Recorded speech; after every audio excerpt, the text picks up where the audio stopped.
السلام عليكم ورحمة الله تعالى وبركاته. أعوذ بالله من الشيطان الرجيم. بسم الله الرحمن الرحيم. قد أفلح من تزكى وذكر اسم ربه فصلى. صدق الله المولانا العلي العظيم. قد أفلح തീർച്ചയായും വിജയിച്ചിരിക്കുന്നു മൻ തസക്ക ഫിത്ർ സക്കാത്ത് കൊടുത്തവൻ. എന്നിട്ടോ വദക്കറ സ്മ റബ്ബിഹി, എന്നിട്ട് അവൻ അവൻ്റെ റബ്ബിന് തക്ബീർ ചൊല്ലി അവൻ്റെ റബ്ബിൻ്റെ നാമം ഉച്ചരിച്ചു, അഥവാ തക്ബീർ ചൊല്ലിയതിന് ശേഷം ഫസല്ല, അവൻ പെരുന്നാൾ നിസ്കരിക്കുകയും ചെയ്തു. അപ്പോൾ ആദ്യം പെരുന്നാൾ ദിവസം ചെയ്യേണ്ട കർത്തവ്യം ഏറ്റവും പ്രധാനപ്പെട്ടത് ഫിത്ർ സക്കാത്താണ്. പിന്നെയുള്ളത് തക്ബീർ ചൊല്ലലാണ്. അത് കഴിഞ്ഞ് നിസ്കാരമാണ്. അപ്പോൾ ഫിത്ർ സക്കാത്തിനെ കുറിച്ചാണ് നമ്മൾ പറഞ്ഞു വരുന്നത്. ഹിജ്റ 2-ാം വർഷം നോമ്പ് നിർബന്ധമായ അതേ വർഷം തന്നെയാണ് ഫിത്ർ സക്കാത്തും അല്ലാഹു സുബ്ഹാനഹു വ തആല നിർബന്ധമാക്കിയത്. എന്താണ് ഈ ഫിത്ർ സക്കാത്തിൻ്റെ ഫായിദ, അതുകൊണ്ടുള്ള ഉപകാരം? നോമ്പിൻ്റെ അപാകതകൾ, നമ്മുടെ നോമ്പിന് പല അപാകതകളും സംഭവിച്ചിട്ടുണ്ട്. ഈ അപാകതകൾ പരിഹരിക്കാൻ അല്ലാഹു സുബ്ഹാനഹു വ തആല നിർബന്ധമാക്കിയതാണ്. നിസ്കാരത്തിൻ്റെ അപാകത പരിഹരിക്കുന്നത് പലപ്പോഴും നമ്മൾ കണ്ടിട്ടുണ്ട് സഹ്വിൻ്റെ സുജൂദ് പോലെ. ഈ സഹ്വിൻ്റെ സുജൂദ് കൊണ്ട് നിസ്കാരത്തിൻ്റെ വന്നുപോയ അപാകതകൾ പരിഹരിച്ച് നമുക്കത് സ്വീകാര്യയോഗ്യമാക്കാൻ പറ്റും. ഇതേപോലെ നോമ്പിന് സംഭവിച്ച അപാകതകൾ നമുക്ക് പരിഹരിക്കാൻ ആവശ്യമായ ഒരു ഇബാദത്താണ് ഫിത്ർ സക്കാത്ത്. നോമ്പ് ആകാശ ഭൂമികളിൽ അതിൻ്റെ ഇടയ്ക്ക് തങ്ങി നിൽക്കുന്ന ഒരു ഇബാദത്താണ്. അതിനെ റിലീസ് ചെയ്ത് അള്ളാഹുവിൻ്റെ അടുക്കലേക്ക് അതിൻ്റെ പ്രതിഫലം എത്തിക്കുന്നത്, അള്ളാഹുവിൻ്റെ അടുക്കലേക്ക് ആ ഇബാദത്ത് കൊണ്ടെത്തുന്നത് അത് ഫിത്ർ സക്കാത്ത് കൊടുക്കുമ്പോഴാണ്. അതിൻ്റെ മറ്റൊരു പ്രത്യേകത, കൊടുക്കുന്നവൻ തന്നെ പലപ്പോഴും വാങ്ങാനും അർഹത ഉണ്ടാകും എന്നുള്ളതാണ്. ഇത് മറ്റ് കച്ചവടത്തിൻ്റെയോ അല്ലെങ്കിൽ സമ്പത്തിൻ്റെയോ സ്വർണത്തിൻ്റെയോ വെള്ളിയുടെയോ സക്കാത്ത് പോലെയല്ല. വാങ്ങുന്നവനും കൊടുക്കുന്നവനും ഒരാൾ തന്നെ ആയിരിക്കും. അങ്ങോട്ട് കൊടുക്കാനും അവന് കടമപ്പെട്ടവൻ, വാങ്ങാനും കടമപ്പെട്ടവനായിരിക്കും. എങ്ങനെയാണ്, ആരാണ് കൊടുക്കേണ്ടത്, ആർക്കാണിത് നിർബന്ധം? തനിക്കും തൻ്റെ ആശ്രിതർക്കും, അതിൽ നമ്മുടെ വീട്ടിൽ വളർത്തുന്ന മൃഗവും പെടും. പെരുന്നാൾ രാവിലും പകലിലും ആവശ്യമായ ഭക്ഷണം, വസ്ത്രം, പാർപ്പിടം എന്നിവയ്ക്ക് ആവശ്യമായ സമ്പത്ത് കഴിച്ച് അതിൽ ബാക്കി വല്ലതും ഉണ്ടെങ്കിൽ അതിൽ നിന്നെടുത്ത് ആണ് ഫിത്ർ സക്കാത്ത് കൊടുക്കേണ്ടത്. അഥവാ ഇന്നിപ്പോൾ നോമ്പ് തീർന്നുകൊണ്ട് പിറ കണ്ടു എന്നിരിക്കട്ടെ. ഈ പിറ കണ്ടതു മുതൽ പിന്നെ അടുത്ത ദിവസം പെരുന്നാളിൻ്റെ ആ ദിവസമാണ്. അപ്പോൾ ഈ പെരുന്നാളിൻ്റെ ദിവസം ആ പകലിലും അതിൻ്റെ രാവിലും നമുക്ക് ആവശ്യമായ ഭക്ഷണം, നമ്മുടെ വീട്ടിലെ മക്കൾക്ക്, നമ്മളുടെ ആശ്രിതർ ആരൊക്കെയുണ്ടോ, നമ്മുടെ മക്കൾ ആശ്രിതരാണ്. പ്രായം ചെന്ന വാപ്പയും ഉമ്മയും മക്കളുടെ ആശ്രിതരാണ്. അതുപോലെ തന്നെ നമ്മളെ വീട്ടിൽ വളർത്തുന്ന മൃഗങ്ങൾ, അവരും നമ്മളുടെ ആശ്രിതരാണ്. അപ്പോൾ അവർക്ക് ആവശ്യമായ ഈ രാവിലും പകലിലും ആവശ്യമായ ഭക്ഷണം, അതുപോലെ തന്നെ വസ്ത്രം, അതേപോലെ പാർപ്പിടം, ഇത് കഴിച്ച് അവൻ്റെ കയ്യിൽ സമ്പത്ത് വല്ലതും ഉണ്ടെങ്കിൽ അതിൽ നിന്നെടുത്ത് എന്ത് ചെയ്യണം? ഫിത്ർ സക്കാത്ത് കൊടുക്കണം. അപ്പോൾ അങ്ങനെയുള്ളവരാണ് അധികം ആളുകളും. അതുകൊണ്ട് എല്ലാവരും ഇത് കൊടുക്കാനും, എന്നാൽ ചില ആളുകൾ തിരിച്ചു വാങ്ങാനും അർഹതയുള്ളവരാണ്. എപ്പോഴാണ് അതിൻ്റെ സമയം ആരംഭിക്കുന്നത്? പെരുന്നാൾ രാവിൻ്റെ സൂര്യൻ അസ്തമിച്ച് കഴിഞ്ഞാൽ, അസ്തമിക്കുന്ന സമയം അഥവാ റമദാൻ മാസത്തിൻ്റെ അവസാനവും ശവ്വാൽ മാസത്തിൻ്റെ തുടക്കവും അങ്ങനെ കഴിഞ്ഞാൽ പിന്നെ പിറ്റേന്ന് പെരുന്നാൾ ദിവസം സൂര്യൻ അസ്തമിക്കുന്നത് വരെയാണ് ഈ ഫിത്ർ സക്കാത്ത് കൊടുക്കുന്നതിൻ്റെ സമയം. ആ ഇടയ്ക്ക് മരിക്കുന്ന വ്യക്തി, അതേപോലെ വിവാഹം കഴിച്ചു കൊണ്ടുവന്ന ഭാര്യ, ഇനി ആ സമയത്ത് ഉള്ള തലാഖ് ചൊല്ലിയ ഭാര്യ, അങ്ങനെയുള്ളവർക്കെല്ലാം ഈ ആശ്രിതരായ ആ കുടുംബനാഥൻ അവർക്കെല്ലാം വേണ്ടി കൊടുക്കൽ നിർബന്ധമാണ്. അങ്ങനെ കൊടുക്കുമ്പോൾ നമ്മൾ ശ്രദ്ധിക്കേണ്ട ഒരു കാര്യം, പെരുന്നാൾ നിസ്കാരത്തിന് പുറപ്പെടും മുമ്പ് കൊടുത്തിരിക്കണം. പെരുന്നാൾ നിസ്കാരത്തിന് അതാണ് നമ്മുടെ പരിശുദ്ധമായ ഖുർആൻ പറഞ്ഞത്. എന്ത്? ഖദ് അഫ്ലഹ മൻ തസക്കാ, ഫിത്ർ സക്കാത്ത് കൊടുത്തിരിക്കുന്നു. വദക്കറ സ്മ റബ്ബിഹി, എന്നിട്ടോ അള്ളാഹുവിൻ്റെ തക്ബീർ ചൊല്ലി ഫസല്ല, എന്നിട്ട് അവൻ നിസ്കരിച്ചു. അപ്പം നിസ്കാരത്തിന് പുറപ്പെടുന്നതിന് മുമ്പേ ഫിത്ർ സക്കാത്ത് അതിൻ്റെ അർഹതയുള്ളവരിലേക്ക് എത്തിക്കണം.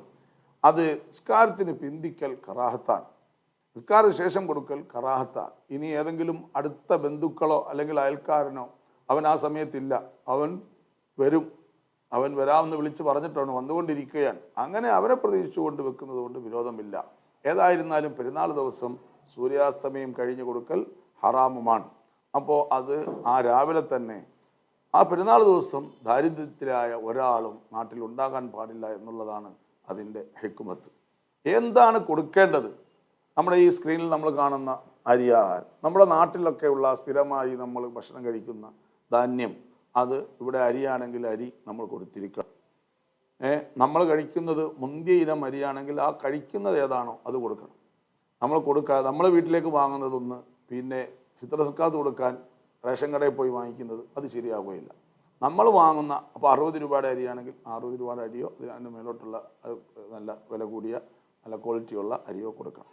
അല്ലാതെ നമ്മൾ കഴിക്കുന്നതിൻ്റെ ഏറ്റവും ക്വാളിറ്റി കുറഞ്ഞത്, ചില ആളുകൾ പ്രൈവറ്റ് കടയിൽ പോയി നല്ല ക്വാളിറ്റി ഉള്ളത് വാങ്ങിച്ച് വീട്ടിലേക്ക് കൊണ്ടുപോവുകയും എന്നാൽ സക്കാത്ത് കൊടുക്കാൻ വേണ്ടി റേഷൻ കടയിൽ നിന്നോ അല്ലെങ്കിൽ ആ മറ്റു കടയിൽ നിന്ന് വില കുറഞ്ഞ അരിയോ വാങ്ങുന്ന ഒരു സ്വഭാവം കണ്ടുവരാറുണ്ട്. അത് പാടില്ല. നമ്മൾ കൊടുക്കുന്ന, നാം കഴിക്കുന്നത് തന്നെ കൊടുക്കണം. ഷാഫി മദ്ഹബ് അനുസരിച്ച് അതിൻ്റെ വില കൊടുത്താൽ ശരിയാവുകയില്ല. എത്രയാണ് കൊടുക്കേണ്ടത്? ഒരു സാ അഥവാ 4 മുദ്ദാണ് കൊടുക്കേണ്ടത്. വലിയ നീളമോ വലിയ കുറുകലോ ഇല്ലാത്ത ഒത്ത മനുഷ്യൻ്റെ 2 കൈകൾ ചേർത്ത് വെച്ച് കോരുന്ന ഒരു കോരനാണ് ഒരു മുദ്ദ് എന്ന് പറയുന്നത്. അങ്ങനെ 4 വട്ടം നമ്മൾ 4 മുദ്ദെടുത്തിട്ടാൽ ഒരു സാ ആയി. അങ്ങനത്തുള്ള ഒരു സാ ആണ് കൊടുക്കേണ്ടത്. അതിൻ്റെ ലിറ്റർ കണക്കാണെങ്കിൽ 3 ലിറ്ററും 200 മില്ലി ലിറ്ററുമാണ്. ഏകദേശം നമ്മുടെ നാട്ടിൽ അങ്ങനെ അളന്നു നോക്കുമ്പോൾ നമുക്ക് പൂർണ്ണമായും 2,500, 2.5 കിലോ അല്ലെങ്കിൽ 2,800 നമ്മൾ പൂർണ്ണമായും കുറച്ചും കൂടെ അധികം ഇട്ട് അതങ്ങ് പൂർത്തിയാക്കുകയാണ്, മനസ്സിന് റാഹത്ത് കിട്ടാൻ വേണ്ടി. ഒരു 3 കിലോ നമ്മൾ കൊടുക്കുകയാണ്. ഏകദേശം 2.5 കിലോ ആണ്, 2,600 ഒക്കെയാണ് നമ്മുടെ നാടുകളിൽ കൊടുക്കുന്നത്. ഒരു 100-200 ഗ്രാം അധികം ഇട്ടത് കൊണ്ട് കുഴപ്പമില്ല. അങ്ങനെ അരി വാങ്ങിച്ചു. എൻ്റെ വീട്ടിൽ ഇപ്പോൾ 3 പേരുണ്ട്. ആ 3 പേർക്കുള്ള അരി ഞാൻ വാങ്ങിച്ചു വെച്ചിരിക്കുകയാണ്. ഇപ്പോൾ ഇതെൻ്റെ പേരിൽ, എൻ്റെ ശരീരത്തിൻ്റെ പേരിൽ ഞാൻ കൊടുക്കുന്ന അരിയാണ്. ഇത് എൻ്റെ ഭാര്യയുടെ പേരിൽ കൊടുക്കുന്ന അരിയാണ്. ഇതെൻ്റെ മകൻ്റെ പേരിൽ കൊടുക്കുന്ന അരിയാണ്. ഇപ്പോൾ ഈ അരി, ഇതിൽ നിന്നും ചുരുങ്ങിയത് നമ്മൾ ഇവിടുത്തെ ഇപ്പം നമുക്ക് കിട്ടാനുള്ള അവകാശികൾ ഇപ്പോൾ ഖുർആനിൽ പറഞ്ഞ എല്ലാ അവകാശികളും ഇന്ന് നിലവിലില്ല. അതിൽ നമുക്ക് നമ്മുടെ നാട്ടിൽ എത്തിക്കപ്പെട്ട അവകാശികൾ ഫക്കീർ, മിസ്കീന്, കടം കൊണ്ട് വലഞ്ഞവൻ, പിന്നെ പൊതുവിശ്വാസിയാണ്. പലപ്പോഴും പൊതുവിശ്വാസിയെ നമുക്ക് കിട്ടാറില്ല. അപ്പോൾ നമുക്ക് ചുരുക്കത്തിൽ ഈ 3 പേരെ എടുക്കാം. അതിലൊന്ന് ദരിദ്രൻ, മറ്റൊന്ന് അഗതി, മറ്റൊന്ന് കടം കൊണ്ട് വലഞ്ഞവൻ. അപ്പോൾ ഇതിൽ നിന്ന് ഈ അഗതിക്കും എത്തണം, ദരിദ്രനും എത്തണം, അതുപോലെ തന്നെ കടം കൊണ്ട് വലഞ്ഞവനും എത്തണം.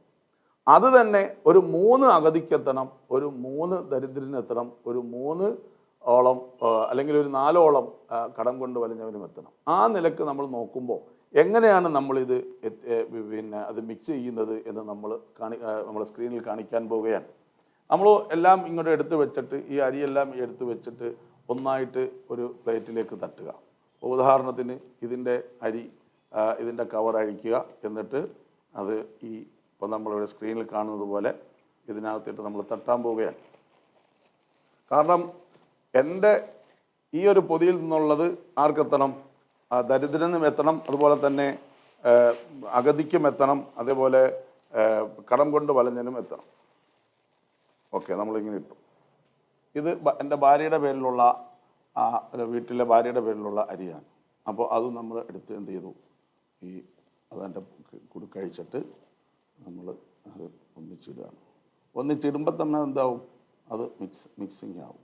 അപ്പോൾ ആ നിലയിൽ നമ്മൾ എന്ത് ചെയ്യുക, ഇതിൻ്റെ കുടുക്കഴിച്ചിട്ട് കെട്ടിയിട്ട് അത് വീണ്ടും എന്ത് ചെയ്യുക, ഇങ്ങോട്ടിടുക.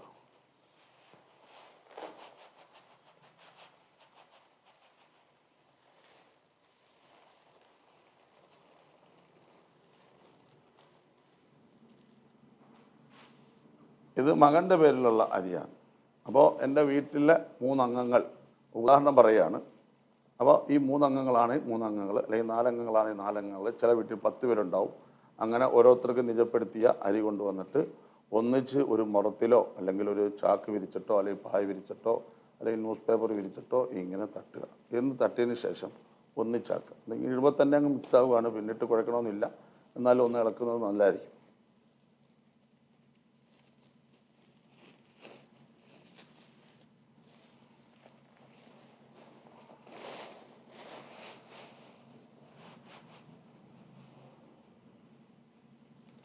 അപ്പോൾ ഒരു വീട്ടിൽ 3 അംഗങ്ങളുണ്ടെങ്കിൽ ആ 3 അംഗങ്ങളുടെ അരി നമ്മളിലുണ്ട്. ഇനി നമുക്ക് എന്ത് ചെയ്യണം? ഫക്കീറിന് കൊടുക്കാനുള്ള ഒരു കവർ, മിസ്കീന് കൊടുക്കാനുള്ള ഒരു കവർ, അതുപോലെ തന്നെ കടം കൊണ്ട് വലഞ്ഞവന് കൊടുക്കാനുള്ള ഒരു കവർ. അങ്ങനെ കൊടുക്കുമ്പം അത് നമ്മൾ എന്ത് ചെയ്യും? ഒരേ അളവായിരിക്കണം. ഇപ്പോൾ നമ്മളൊരു പാത്രം എടുത്തിട്ട്, ഒരു കപ്പ് എടുത്തിട്ട് എന്ത് ചെയ്യണം? ആ കപ്പിൽ നമ്മൾ അളന്നിടാൻ പോവാണ്. ആ കപ്പ് എന്ത് ചെയ്യും?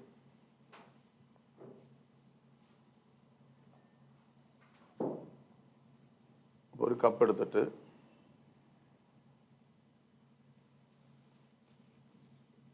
മിസ്കീനുള്ളത്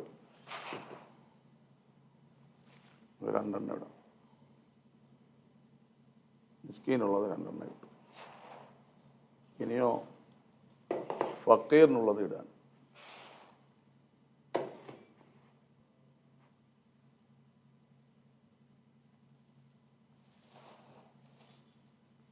നീ കടം കൊണ്ട് വലഞ്ഞവന് നമ്മളിടുകയാണ്.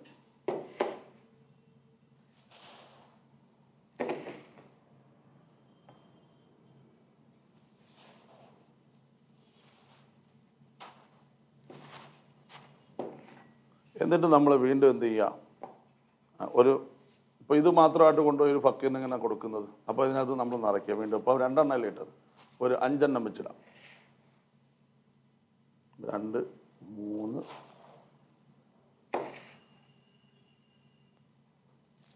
4, 5. അതേപോലെ നേരത്തെ നമ്മൾ 2 എണ്ണം ഇട്ടു മിസ്കീൻ ഫക്കീറിൻ്റെത്. 1, 2, 3. അപ്പോൾ 5 എണ്ണമായി. നീ കടം കൊണ്ട് വലഞ്ഞവൻ്റെ നേരത്തെ 2 എണ്ണം ഇട്ട് നമ്മൾ 1 ഇടാം.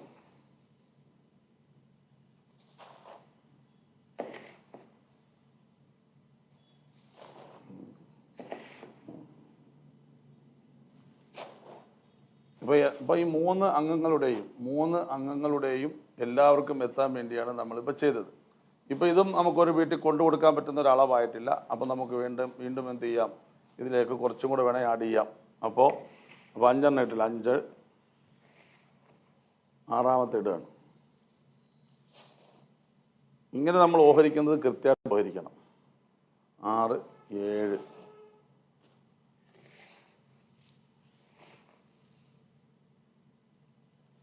8.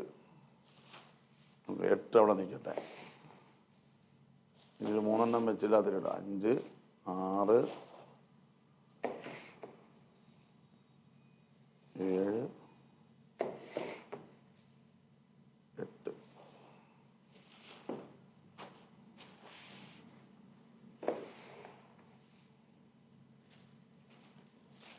ആറ്,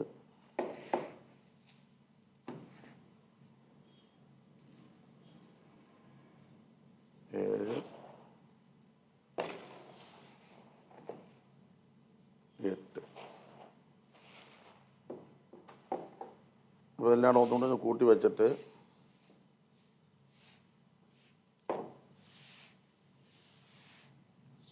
അപ്പോൾ നമ്മൾ 8 ഗ്ലാസ് നമ്മൾ നാഴിയാണെങ്കിൽ നാഴി, കപ്പാണെങ്കിൽ കപ്പ്, ഫക്കീറിനും മിസ്കീനും കടക്കാരനുമായിട്ട് നമ്മളൊരു 8 നാഴി വെച്ച് കൃത്യമായി അളന്ന് കവറിനകത്ത് മാറ്റി. ഇനിയും അരി ബാക്കിയുണ്ട്. അപ്പം നമുക്ക് ഇത് തുല്യമായി അളക്കണം. അതുകൊണ്ട് നമ്മൾ നോക്കി ചെയ്യുന്നത്. ഇപ്പോൾ 8 അല്ലേ, 2 എണ്ണം വെച്ചിടാം. അപ്പം 9, 10. അപ്പോൾ ഇത് ഫക്കീറിൻ്റെതായി. അപ്പോൾ എൻ്റെ വീട്ടിലെ എൻ്റെയും ഭാര്യയുടെയും മകൻ്റെയും അരി അത് ഫക്കീറിനും മിസ്കീനും അതുപോലെ കടം കൊണ്ട് വലഞ്ഞവനും എത്താൻ വേണ്ടിയാണ് നമ്മൾ ഇട്ടൊന്ന് മിക്സ് ചെയ്തിട്ട് വീണ്ടും വേർതിരിക്കുന്നത്. ഇപ്പോൾ ഇതിൽ 10 ആയിട്ടുണ്ട്. ബാക്കി 2 കവറിലും 8 എണ്ണം വെച്ചേ ആയിട്ടുള്ളൂ. അപ്പോൾ വീണ്ടും 8, 9.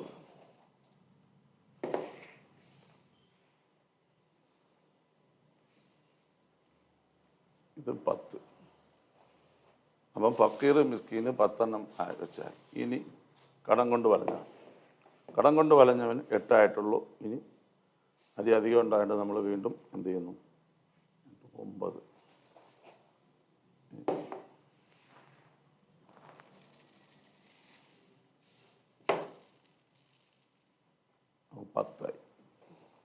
ഇനിയും കുറച്ച് കിടപ്പുണ്ട്, അതും നമ്മൾ എന്ത് ചെയ്യണം, കൃത്യമായി വീതിക്കണം. അതിന് ആ ചതുരിപ്പ അരികളെല്ലാം അടുപ്പിക്കുക.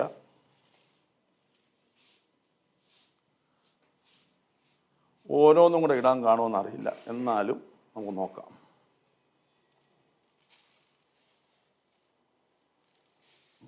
ഓരോന്നും കൂടെ ഇടാൻ കാണത്തില്ല, ഇപ്പോൾ പകുതി വെച്ചിടാം.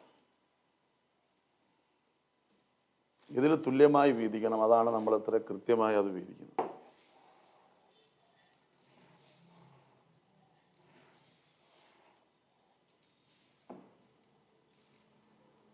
പകുതി വെച്ച് മൂന്നെണ്ണത്തിന് വീണ്ടും ഇടുകയാണ്.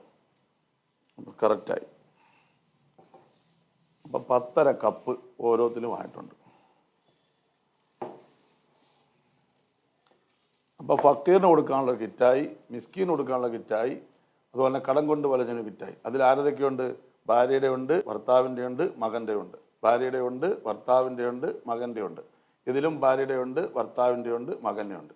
അപ്പോൾ നമ്മൾ അതങ്ങനെ കൃത്യമായിട്ട് വീതിക്കുകയാണ്. ഒരു അരക്കപ്പും കൂടെ ഇവിടെ കടം കൊണ്ട് വലഞ്ഞവന് ഇതിനകത്ത് ഇടാനുണ്ട്, അത് നമ്മൾ ഇടുകയാണ്.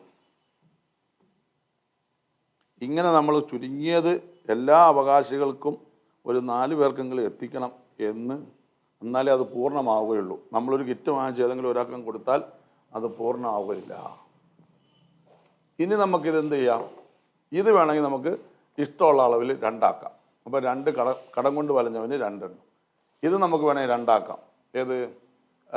മിസ്കീൻ 2 ആക്കാം, അല്ലെങ്കിൽ 1 ആക്കാം, 2 ആക്കാം. ഇപ്പോൾ ധാരാളം ഉണ്ടെങ്കിൽ ഇതൊരു വലിയ കിറ്റായിരുന്നെങ്കിൽ ഇത് 2 or 3 ആക്കാം. അവിടെ നമുക്ക് കൃത്യമായ അളവ് വേണമെന്നില്ല. അതുപോലെ തന്നെ ഫക്കീർ, ഈ ഫക്കീറിൻ്റെ അത് എന്ത് ചെയ്യാം? ഒന്നെങ്കിൽ ഇത് ഫക്കീറിന് കൊണ്ടുകൊടുക്കുക, അതുപോലെ ഒരാൾക്ക് ഒരെണ്ണം കൊടുക്കാനല്ലോ കാണത്തുള്ളൂ. ഇത് വേണമെങ്കിൽ നമുക്ക് 2 ആക്കാം, 2 or 3 ഒക്കെ ആക്കാം. അങ്ങനെ ഒരു അവകാശികൾപ്പെട്ട ഒരു 3 or 4 പേർക്കെങ്കിലും ഓരോരുത്തരുടെയും നിന്നും എത്തത്തക്ക രീതിയിൽ ഇതേപോലെ എല്ലാം കൂടെ ഒരു പാത്രത്തിലിട്ട് അല്ലെങ്കിൽ പേപ്പറിലിട്ട് മിക്സ് ചെയ്ത് ഓരോന്നും മാറ്റി, അത് തന്നെ ആ മാറ്റുമ്പോൾ ഫക്കീറിനും മിസ്കീനും അതുപോലെ തന്നെ കടം കൊണ്ട് വലഞ്ഞവനും മാറ്റുമ്പോൾ അത് കൃത്യമായി ഓഹരിക്കണം. ഇനി ഇത് ഡിവൈഡ് ചെയ്യുമ്പോൾ നമുക്ക് എന്ത് ചെയ്തില്ല, ഫക്കീറിന് നമുക്ക് 2 ഫക്കീറിന് കൊടുക്കുമ്പം ഒരാൾക്ക് 2.5 കിലോ ഒരാൾക്ക് 1.5 കിലോ കൊടുക്കുന്നതിന് കുഴപ്പമില്ല, അതൊന്നും വിഷയമല്ല. പക്ഷേ ഇങ്ങനെ ഓഹരിക്കുമ്പോൾ അത് കൃത്യമായിരിക്കണം. ഫക്കീറിന് കൊടുക്കുന്നതും മിസ്കീന് കൊടുക്കുന്നതും പിന്നെ കടം കൊണ്ട് വലഞ്ഞവനും നമ്മൾ ഡിവൈഡ് ചെയ്യുമ്പോൾ അത് കൃത്യമായി ഡിവൈഡ് ചെയ്തതിന് ശേഷം വീണ്ടും ഇത് 1, 2, 3 പേർക്ക് അതിൻ്റെ ഉള്ളതനുസരിച്ച് നമുക്ക് ഡിവൈഡ് ചെയ്ത് കൊടുക്കാവുന്നതാണ്. ഇങ്ങനെയാണ് അതിൻ്റെ പൂർണ്ണമായ രൂപം. അപ്പോഴും പെരുന്നാൾ നിസ്കാരത്തിന് മുമ്പ്, പുറപ്പെടുന്നതിന് മുമ്പ് ഇത് അവകാശികൾക്ക് എത്തിച്ച് എല്ലാവരിലും അന്നം എത്തിക്കുക. ഇത് ലോകത്തിൻ്റെ സമത്വത്തിനും സമാധാനത്തിനും ഉപകരിക്കുന്ന ഒരു അമലാണ്. നമ്മുടെ നോമ്പ് അതിൻ്റെ കുറ്റങ്ങളും കുറവുകളും പരിഹരിക്കുന്ന, നിസ്കാരത്തിൽ സുജൂദ് ചെയ്യുന്ന ആ ഒരു പരിഹാരക്രിയയാണ് ഈ ഫിത്ർ സക്കാത്ത്. അതുകൊണ്ട് അത് കൊടുക്കുക എന്നുള്ളത് നമ്മുടെ നാട്ടിലെ ഏകദേശം എല്ലാ ആളുകൾക്കും അതിനുള്ള ഒരു കഴിവുണ്ട്. അതുകൊണ്ട് അതെല്ലാവരും കൃത്യമായി എത്തിക്കുക. ഇതിൻ്റെ നീയത്ത്, ഇതെൻ്റെ ഫിത്ർ സക്കാത്താകുന്നു, ഇത് നമ്മൾ ഓഹരിക്കുന്ന സമയത്തോ അല്ലെങ്കിൽ കൊടുക്കുന്ന സമയത്തോ ഇതെൻ്റെ മകൻ്റെ ഫിത്ർ സക്കാത്താകുന്നു, അല്ലെങ്കിൽ എൻ്റെയും എൻ്റെ ആശ്രിതരുടെയും ഫിത്ർ സക്കാത്താകുന്നു എന്ന നിലയിൽ നിയത്ത് ചെയ്ത് ഇത് നമുക്ക് നേരിട്ട് കൊണ്ടെത്തിക്കാം. അല്ലെങ്കിൽ വിശ്വാസമുള്ള ഒരാളെ ഇത് കൊടുക്കാൻ വേണ്ടി ഏൽപ്പിക്കാം. ആ രീതിയിലാണ് നമ്മുടെ നാട്ടിൽ ഇപ്പോൾ ചെയ്തു വരുന്നത്. ഇസ്ലാമിക ഭരണാധികാരികളെ ഏൽപ്പിക്കുന്ന രീതിയുണ്ട്. അതിവിടെ ഇസ്ലാമിക ഭരണമല്ലാത്തതുകൊണ്ട് നമ്മൾ അതിലേക്ക് ചിന്തിക്കുന്ന കാര്യമില്ല. ഇൻഷാ അല്ലാഹ് അല്ലാഹു സുബ്ഹാനഹു വ തആല നല്ല നിലയ്ക്ക് അമൽ ചെയ്യാനും ഇബാദത്ത് ചെയ്യാനും തൗഫീഖ് നൽകുമാറാകട്ടെ. സന്തോഷമുള്ള ഒരു പെരുന്നാൾ സുദിനം നമ്മളിലേക്ക് അല്ലാഹു എത്തിച്ചേരുമാറാകട്ടെ. മദാർ മജ്ലിസിൽ നിങ്ങളെല്ലാവരും ഇതിൻ്റെ സ്ഥിരമുള്ള വീഡിയോകൾ കാണുകയും ലൈവിൽ വരികയും ഇത് പ്രചരിപ്പിക്കുകയും ചെയ്യണമെന്ന് ഓർമ്മപ്പെടുത്തുന്നു. വആഖിറു ദഅവാന അൽഹംദുലില്ലാഹി റബ്ബിൽ ആലമീൻ. അസ്സലാമു അലൈക്കും വറഹ്മത്തുള്ളാഹി വബറകാതുഹു.